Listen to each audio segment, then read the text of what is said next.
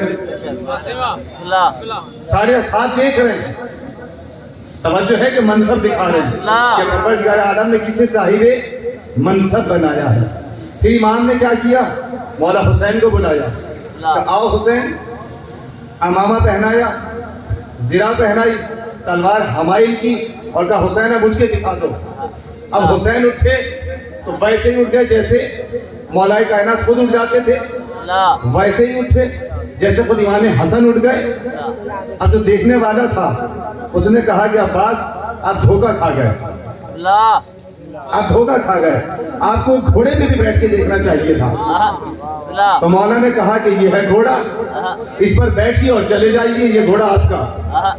اب جیسے عباس نے آگے بڑھنے کی کوشش کی تو گھوڑے نے اتنی شدت کے ساتھ چیخ کی آواز نکالی کہ اپنے قریب نہیں آنے دیا.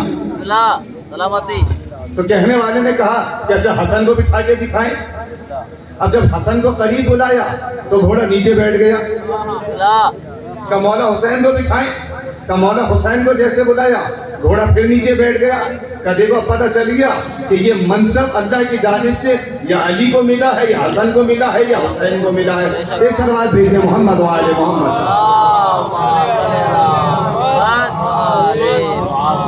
توجہ فرمائی آپ نے. تو آپ یہ دیکھیں کہ مولا کائنات کو جو پروردگار عالم نے منصب عنایت کیا ہے, خدا نے انتخاب کیا ہے علی کا ہر اس مرحلے کے لیے کہ جہاں پر یہ پیغمبر کا دفاع کر سکتے ہیں. توجہ ہے آپ کو, پیغمبر کا ہر مرحلے پہ دفاع کیا. یہی وجہ ہے کہ جب دعوت ذوالعشیرہ میں نبی کریم نے علی کی ولایت کا اعلان کیا اور علی نے حمایت کا اعلان کیا, تو کوئی مرحلہ, کوئی جنگ, کوئی موقع ایسا نہیں جہاں علی نہ ہو. آپ دیکھ لیں بدر کے اندر, احد کے اندر, صاحب منصب کو دیکھیں آپ. جب مولا کائنات پیغمبر اکرم صلی اللہ علیہ وآلہ وسلم کے ساتھ ساتھ موجود ہیں, تو جب جنگ ہوئی ہے تو سارے کے سارے چھوڑ کے بھاگے یا نہیں بھاگے؟ کون نہیں بھاگا؟ علی نہیں بھاگا. مولا کائنات نہیں بھاگے یا پیغمبر نہیں گئے؟ تو پیغمبر نے اس موقع میں کیا کہا, یا علی تم کیوں نہیں چلے گئے؟ اب کون کون بھاگا اس سے مجھے کوئی غرض نہیں ہے, جسے دیکھنا وہ خود جا کے تاریخ میں دیکھے کہ کون کون کون بھاگا. اس لیے کہ میں کیوں جاؤں بھاگنے والوں کے پیچھے, میں تو وہاں ٹھہروں گا کہ جہاں میرا مولا ٹھہرا ہے. توجہ ہے نا, وہ جا کے دیکھیں کہ کہاں کہاں بھاگے اور کون کون بھاگا. بس تاریخ نے اتنا لکھا کہ بھاگے پہاڑوں پر تھے. توجہ ہے نا کہ شاید ہمیں پہاڑ بچا لے گا, لیکن پہاڑ نہیں بتائے گا کہ کل نوح کا بیٹا نہ بچا تو میں تمہیں کیسے بچا لوں گا. میں حال ادھر کا بیان کروں گا, ادھر والا ادھر والے جانے. توجہ ہے. تو مولا کائنات سے پیغمبر نے کیا کہا, اے علی تم کیوں نہیں چلے گئے؟ جب سب کے سب بھاگ گئے تو علی کا جواب سنے مولا کائنات نے کیا جواب دیا. کہا یا رسول اللہ, کیا ایمان کے بعد کفر اختیار کر لیتا؟ مطلب کیا ہے؟ مطلب یہ ہے کہ جو پیغمبر کو چھوڑ کے بھاگ جائے, ان کے دین و مذہب کا اعلان کر رہے ہیں اور پیغمبر خاموش رہے اس موقع پر, اس کا مطلب یہ ہے کہ جو علی کہہ رہے ہیں وہ صحیح ہے اور نبی اس بات کی تصدیق کر رہے ہیں. توجہ فرمائیے آپ نے. یہاں پہ بھی اچھا پیغمبر کے پاس منصب ہے تو پیغمبر نہیں بھاگے, علی کے پاس منصب ولایت ہے, رسالت ہے تو وہ نہ بھاگے. اب ایک جملہ بیان کروں. ایک جگہ پر میں مولا کائنات کی فضیلت کو بیان کر رہا تھا. ایک میرے بہت اچھے دوست کہنے لگے, بھائی آپ نے یہ عجیب سلسلہ شروع کر دیا, کیا یہ آپ نے لگا رکھی علی ولی اللہ وصی رسول اللہ وخلیفۃ الخلافۃ. بس سیدھا سیدھا جب توحید کی گواہی دیتے ہیں تو لا الہ الا اللہ کہہ دیتے ہیں, جب رسول کی گواہی دیتے ہیں تو آپ کیا کہتے ہیں؟ محمد رسول اللہ, محمد رسول اللہ, بس اتنا ہی کہتے ہیں نا. اچھا لیکن جب علی کی بات آتی ہے تو پوری ٹرین چلا دیتے ہیں, علی ولی رسول اللہ وخلیفۃ بلا فاصل. توجہ, یہ کیا ٹرین چلا دی؟ میں نے کہا اچھا, میں نے کہا کہ یہ ٹرین تو خدا نے خود چلائی ہے. قرآن کریم کے اندر آیا ولایت پڑھو, کیا آواز دی؟ انما ولیکم اللہ ورسولہ. والذین آمنوا الذین یقیمون الصلاۃ ویؤتوا الزکاۃ وہم راکعون. تو بھائی یہ ٹرین تو اللہ نے چلائی. جب اللہ نے کہا کہ تمہارا ولی اللہ ہے تو کوئی صفت نہیں بیان کی کہ اللہ ہے, اس کا رسول ہے. لیکن جیسے ہی بات علی کی آئی تو کہا کہ وہ صاحبان ایمان تمہارے ولی ہیں, کہ جو ولی تو صاحبان ایمان بھی ہیں اور جو حالت رکوع میں, نماز کی حالت میں, رکوع کی حالت میں زکوٰۃ دیتے ہیں. تو بتاؤ یہ اتنی ساری صفات خدا نے یہ کہے کی ٹرین چلا دی, اور جیسے اللہ نے ٹرین چلائی ہم نے ویسے ہی کلمے کے اندر ٹرین چلا دی. اسی کو کہتے ہیں کلمہ ولایت. اور یاد رکھو یہی وہ کلمہ ہے جو نجات کا باعث بنے گا. اور جس نے ولایت اہل بیت کو چھوڑ دیا اور بغض اہل بیت کو اپنے دل میں جگہ دی, تو یاد رکھو روایت یہ کہتی ہے, تاریخ یعقوبی نے بھی یہ جملے لکھے ہیں کہ خدا کی قسم کہ اگر جس کے دل میں بغض اہل بیت ہوگا, اگر وہ صفا و مروہ کے درمیان حالت ظلم میں مارا گیا, یعنی بے خطا مارا گیا, اور اس نے کوہ احد جتنا صدقہ بھی راہ خدا میں دیا ہو, طواف کعبہ کرتا ہوا مارا جائے, تو یاد رکھو اگر ایسی حالت میں بھی مر گیا تو جنت میں جانا تو بہت دور کی بات ہے, جنت کی خوشبو بھی نہ سونگے گا. بے شک مرحبا, سلامتی آقا جان, سلامتی. توجہ فرمائی آپ نے. اس کے بعد بھیجنے محمد و آل محمد.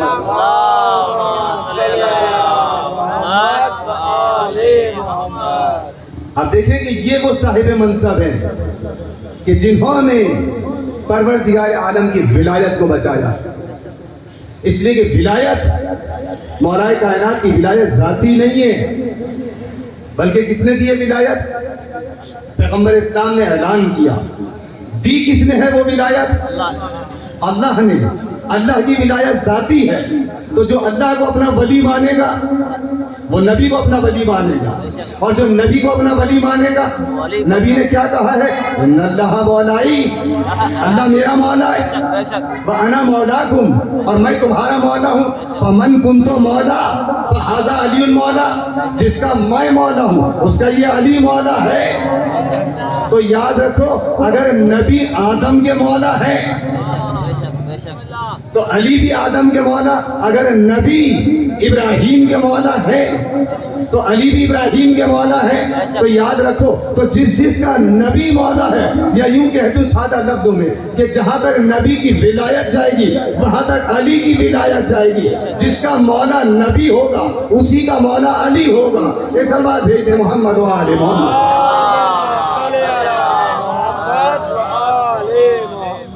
اور ہر مرحلے پر پروردگار عالم نے علی کی ولایت کو پہچانوایا ہے. توجہ ہے نا. ایک جملہ بات کہہ کر بات کو آگے بڑھاؤں. خندق میں کیا ہوا تھا بھائی؟ دیکھیں وہاں تو بھاگ گئے نا, احد میں بھاگ گئے تھے, ایسا ہی ہے. خندق میں پیغمبر اسلام نے چاہا کہ اب کوئی بھاگ نہ سکے تو خندق کھدوا دی. اس لیے کہ خندق عمرو بن عبد الود کے لیے کھدوائی تھی تاکہ وہ نہ آ سکے. کبھی سوچا آپ نے اس موضوع کے بارے میں کہ عمرو بن عبد الود کے اگر کھدوائی تھی اور اس میں آگ لگوائی تھی تاکہ وہ نہ آ سکے, وہ تو آ گیا تھا, وہ تو ٹپ کے آ گیا تھا. تبھی تو پیغمبر نے کہا تھا کہ کون ہے جو اس کی زبان کو بند کرے. اور جب اس نے آگے للکارا تھا کہ اے محمد, اس نے تو نام لے کے پکارا نا, ہم تو نہیں کہہ سکتے, ہم تو یہی کہیں گے کہ اے محمد مصطفیٰ صلی اللہ علیہ وسلم بھیجیے, کون ہے آپ کے اندر شیخ سوار. تو آپ دیکھیں کہ جس کی وجہ سے کھدوائی تھی وہ اندر ہے, تو اب کرے تو کیا کرے. پیغمبر نے یہ حکمت اس لیے اختیار کی تھی تاکہ اب کوئی بھاگ نہ سکے. اب بھاگے تو کہاں بھاگے, اس لیے کہ اگر آگے جائیں گے تو عمرو بن عبد الود کھڑا ہے, پیچھے بھاگے تو آگ ہے, یا تو جل کے مر جائیں یا کٹ کے مر جائیں. تو پناہ ملے تو کہاں ملے, پھر آ گئے علی کے سائے میں.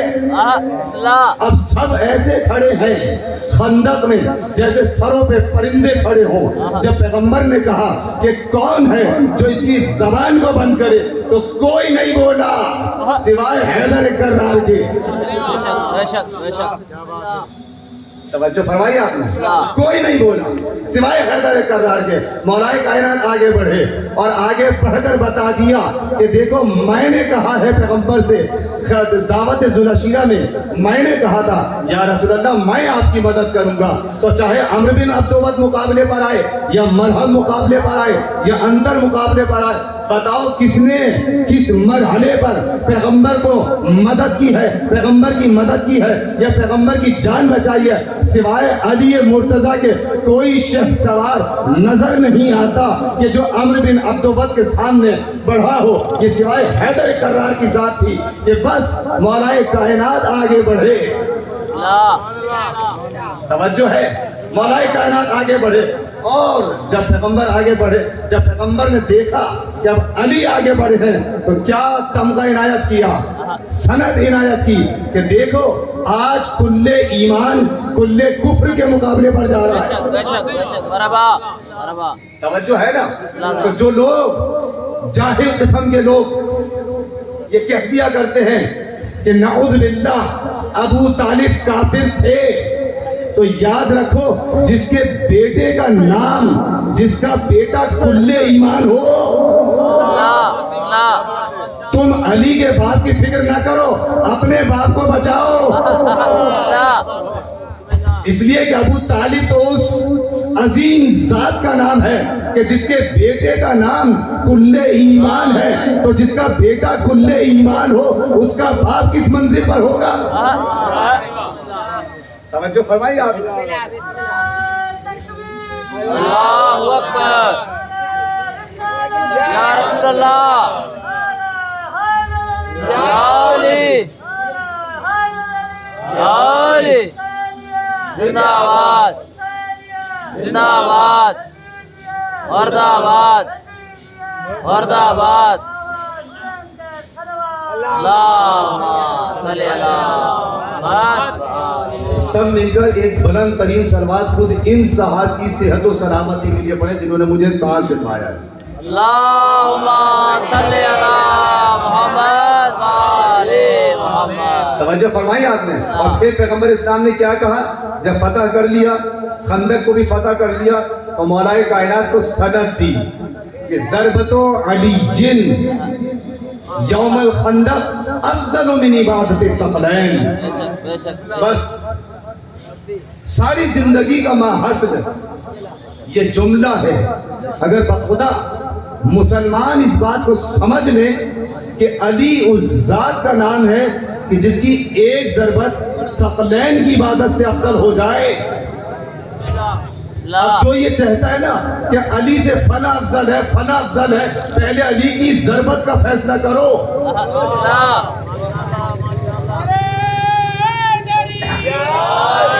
پہلے علی کی ایک ضربت کا مقابلہ تو کر لو۔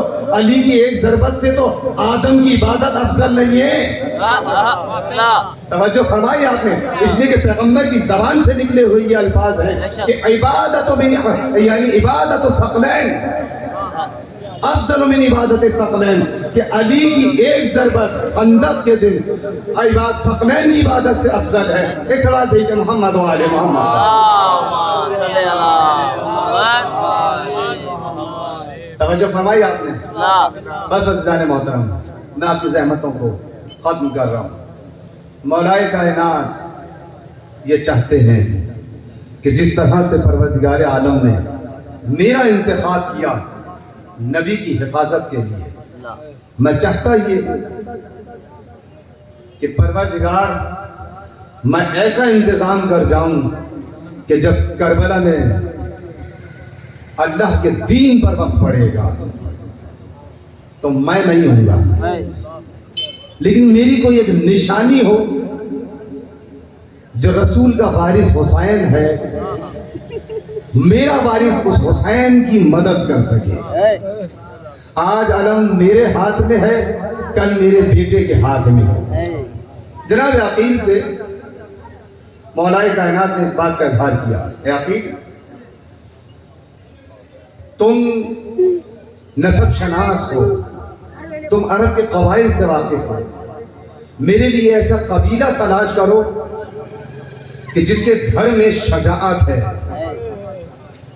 شجاعت ہے، ایسا قبیلہ انتخاب کرو تاکہ میں چاہتا ہوں کہ ایسی خاتون سے شادی کروں کہ جس کے گھر میں شجاعت ہو اور جس سے ایسا بیٹا پیدا ہو کہ جو میرے حسین کے کام آ سکے۔ بس عزیزان محترم، جناب عقیل نے جناب ام البنین کے خاندان کا انتخاب کیا، شادی ہو گئی، بیوی آ گئی، مولا عباس کی ولادت ہوئی۔ جب مولا عباس کی ولادت ہوئی ہے نا تو جناب ام البنین نے مولا عباس کو مولا کائنات کے ہاتھوں میں دیا، آغوش میں دیا۔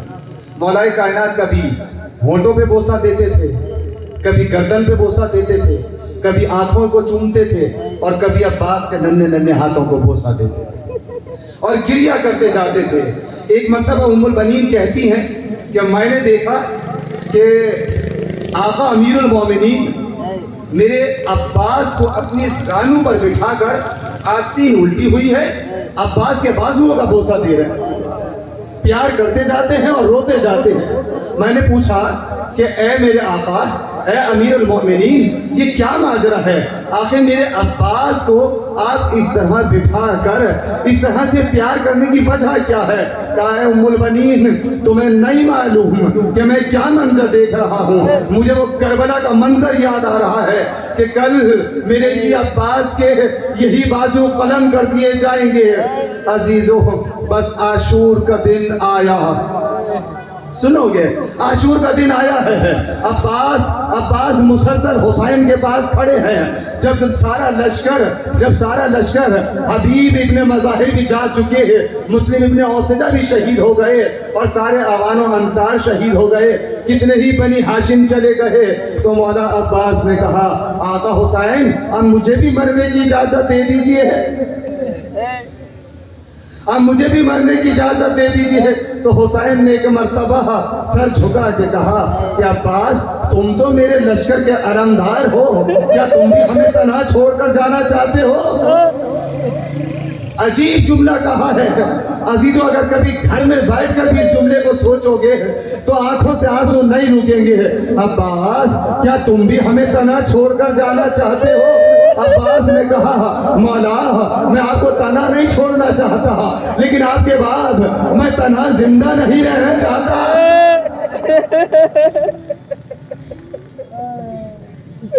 عجیب جملہ ہے۔ جناب زینب سلام اللہ علیہا عباس چھوٹے سے ہیں، انگلی پکڑ کر عباس کے ساتھ چل رہی ہے، عباس کو اپنی انگلی کے سہارے چلا رہی ہے۔ مولا کائنات نے جب اس منظر کو دیکھا تو بی بی زینب کے پاس آ کر کہا اے میری بیٹی زینب کیا عباس کو چلنا سکھا رہی ہو؟ تو سنو کہ جناب زینب نے کیا جواب دیا، کہا بابا میں عباس کو چلنا نہیں سکھا رہی، میں عباس کے سہارے چلنا سیکھ رہی ہوں۔ عجیب محبت ہے حسین کے اس بہن کو عباس سے، عباس کی پرورش جناب زینب نے کی ہے اور عباس کو اپنا سہارا سمجھتی ہے، اپنا ڈھارس سمجھتی ہے کہ جس کا عباس جیسا بھائی ہو کسی کی کیا مجال کہ زینب کی چادر کو چھین لے۔ ارے جس کا عباس جیسا بھائی ہو کسی کی کیا مجال کہ زینب کی چادر کو چھینے گا۔ لیکن عزیزو جب حسین سے اجازت لے کر عباس چلے اور جناب زینب کے پاس آئے، اے بی بی خدا حافظ، تو جناب زینب نے بیویوں کو جمع کیا، اے ام کلثوم، اے بیویوں میرے پاس آ جاؤ، میں نے تم سے ضمانت لی تھی کہ میں تمہارے پردوں کی ضامن ہوں، لیکن میرا بھائی عباس مرنے کے لیے جا رہا ہے، میں تم سے ضمانت اٹھاتی۔ عزیزو بس میں نے جملوں کو مختصر کیا، وہ وقت آیا کہ عباس کے دونوں بازو کٹ گئے، آنکھ میں خون بھرا ہوا ہے، سر پر گرز لگ چکا ہے، مشک سکینہ سے پانی بہہ چکا ہے۔ عباس زین سے زمین پر آئے، السلام علیکہ یا آقا، اے آقا حسین آپ پہ میرا